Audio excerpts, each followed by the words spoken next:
Welcome back to the channel, or welcome for the first time if you're new here and missed the cinematic disaster I posted 2 years ago. The camera was shaky and the editing was about as good as a screen door on a submarine, and well, it was just bad. I recorded the video armed with a dream and a perfectly good motorcycle that needed 0 changes. But anyway, I'm too proud of the finished motorcycle to let that video be the final product, so let's try this again.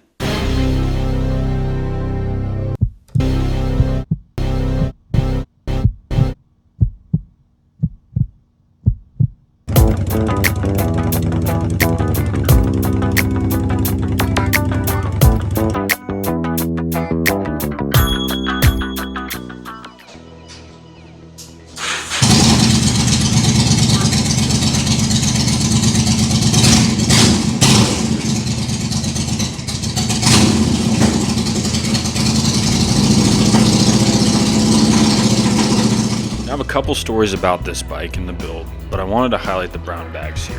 One thing I've always been extremely good at is losing important parts, pieces, nuts, bolts, whatever.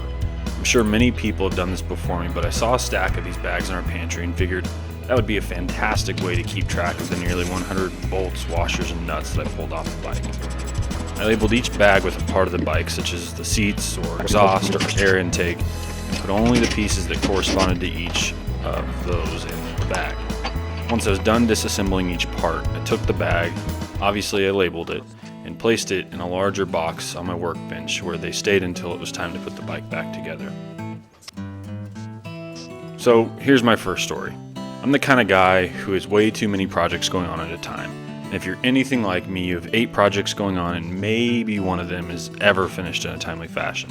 Speaking of which, I have another video I'm putting together about building and installing a DIY closet shelf system for my wife.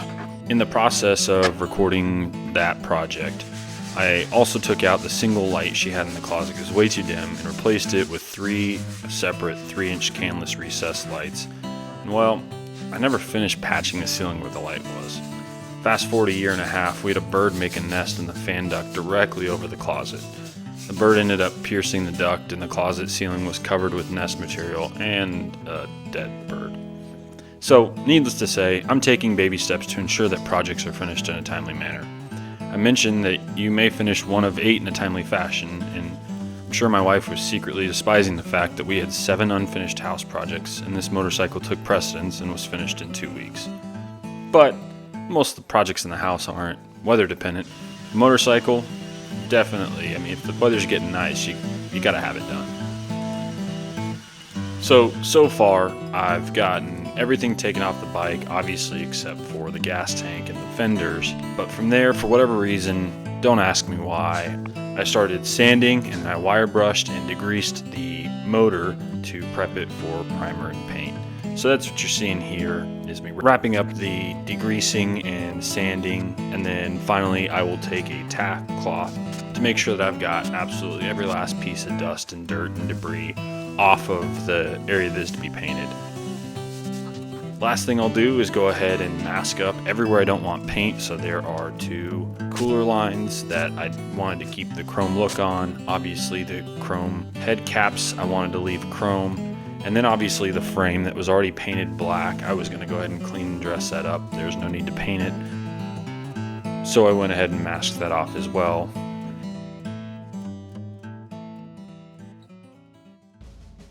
I didn't want to waste your time walking through every little detail of each bottle of paint that I used. I will have a link to my website down below where I will walk through all of the materials that I used for the project.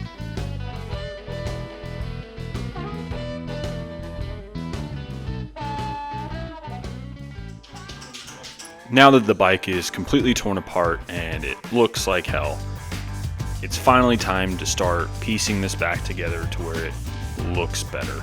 So I started with painting the block. Again, I'm not sure why I have the tank and the fenders still on the bike. It caused me to have to mask off more than had I just removed them, but hindsight's always 20/20. Anyway, I went with 2 coats of primer. It's important to note that you do need to use a high temperature primer and top coat, as the motor obviously gets hot.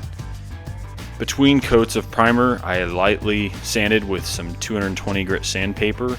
Getting in the fins can be a little bit hard, but if you take a putty knife and wrap your sandpaper around that, you should be able to get in there lightly enough just to knock down that coat and give the surface enough abrasion to accept the next coat.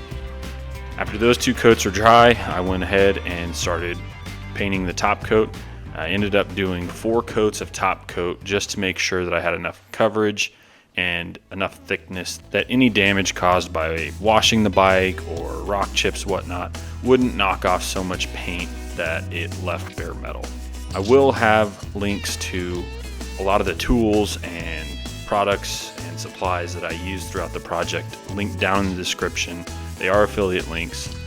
If you're not aware of how affiliate links work, you click the link, and if you make a purchase, I get a pretty small percentage of that purchase price. So if you're interested in getting those products, I would appreciate you clicking the link down in the description and getting them that way. So I did give you a quick sneak peek at the beginning of the video as to what the final paint job for this bike's going to look like. And if you stick till the end, there's a little bit better of a version of that. But the second I purchased this bike, I had the idea in my head of what I wanted the final product to look like. And I know Harley Davidson has done a color similar with a silver flake, but I love the idea of a bike that looks black when it's in the shade, when you're at the gas station under a tree, but then you get out in the sun and the sun hits that paint and man, it just lights up. So I shine the flashlight and it just looks mainly black. But man, as soon as you hit it with that clear coat, it gives you the effect that you're looking for. And I couldn't be happier. I did 4 coats of clear coat. And man, once that clear coat hits that bike, it looks beautiful. And here's a video that shows, you can see how in the shade it's black, but as soon as you hit that light, that flake just lights up.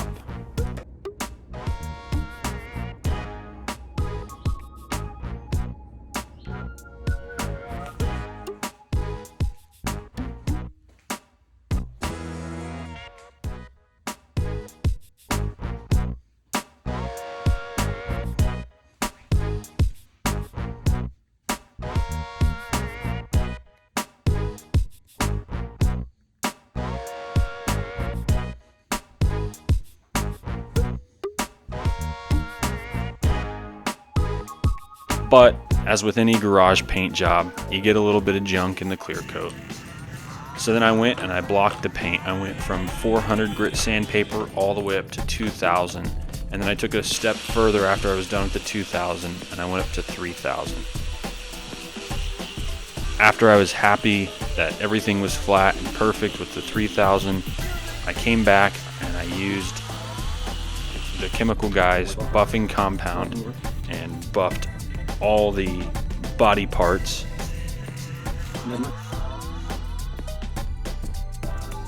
But as you can see,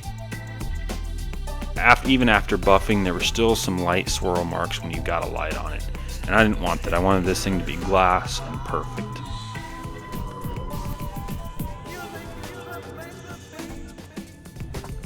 So as we near the end of the video here, I hope that you've enjoyed everything you've seen so far. But please, if you have any questions about what I've done, or you have suggestions as to what I could do in the future to interest you or whatnot, please drop a comment and let me know. My hope for this channel is that not only do I post videos like this where I'm redoing a motorcycle, but I'm showing you cheap, easy projects at the house, different furniture you can build, just kind of a jack of all trades kind of channel. But if you clicked on this video, obviously you're here for the end result.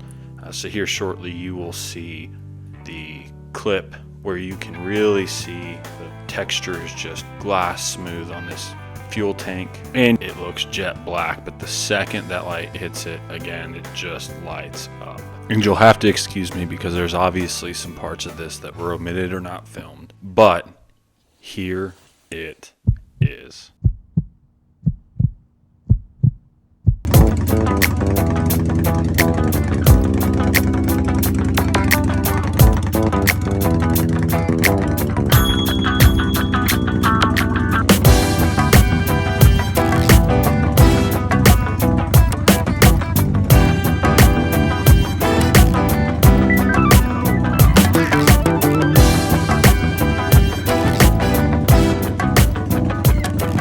And again, I'm new to this, but I'm going to try to make a run of this YouTube. I would greatly appreciate you liking the video, subscribing, sending it to your friends, to your coworkers, whoever you think might be interested. And again, please like and subscribe. And if you have any feedback for me, good or bad, please leave it in the comments, shoot me a DM. I'm all ears. Thanks again.